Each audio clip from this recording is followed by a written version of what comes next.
بسم اللہ الرحمن الرحیم۔ السلام علیکم۔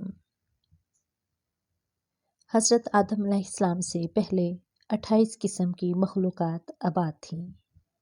کیا آپ جانتے ہیں سیدنا آدم علیہ نبینا و علیہ الصلاۃ والسلام کی دنیا میں تشریف آوری سے پہلے زمین پر 28 قسم کی مخلوقات آباد تھیں۔ مختلف زمانوں میں کئی ہزار سال عجیب و غریب مخلوقات یہاں آباد رہی ہیں۔ جنات کے بارے میں تو سبھی جانتے ہیں کہ آدم علیہ السلام سے پہلے یہ آباد تھے، پھر انہوں نے سرکشی کی تو اللہ تعالیٰ نے فرشتوں کو بھیجا جنہوں نے جنات کو قتل کیا اور زمین سے نکال کر جزیروں میں بھیج دیا۔ مگر جنات سے پہلے 27 مخلوقات اور آباد تھی۔ ان میں سے بن پھر خن پھر من دنیا میں آباد رہے۔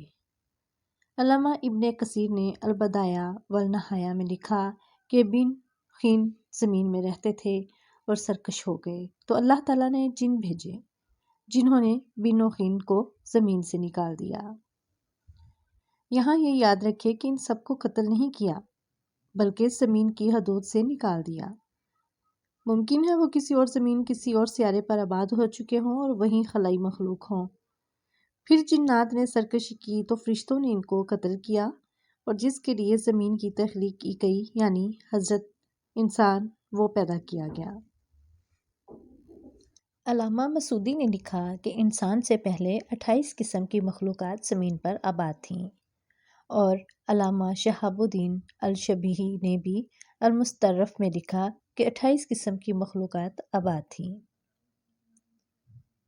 اور ان میں سے کچھ پروں والی مخلوق تھی جن کی زبان بجنے جیسی تھی، کچھ کے 2 جسم، ایک سر تھا، ایک جسم شیر سا اور ایک پرندے سا، اور ان کے بال اور ناخن ہوتے، کچھ کے 2 سر، ایک آگے کی جانب اور دوسرا پیچھے کی جانب ہوتا تھا، کچھ نصف انسان تھے اور ان کی کئی ٹانگیں تھیں، کچھ کا منہ انسان سا تھا اور پیٹھ کچھوے جیسی اور سر پہ سینگ ہوتے تھے، کچھ کے سفید بال اور گائے جیسی دم ہوتی تھی، کچھ کے ناخن خنجروں کی طرح اور لمبے لمبے کان ہوا کرتے تھے۔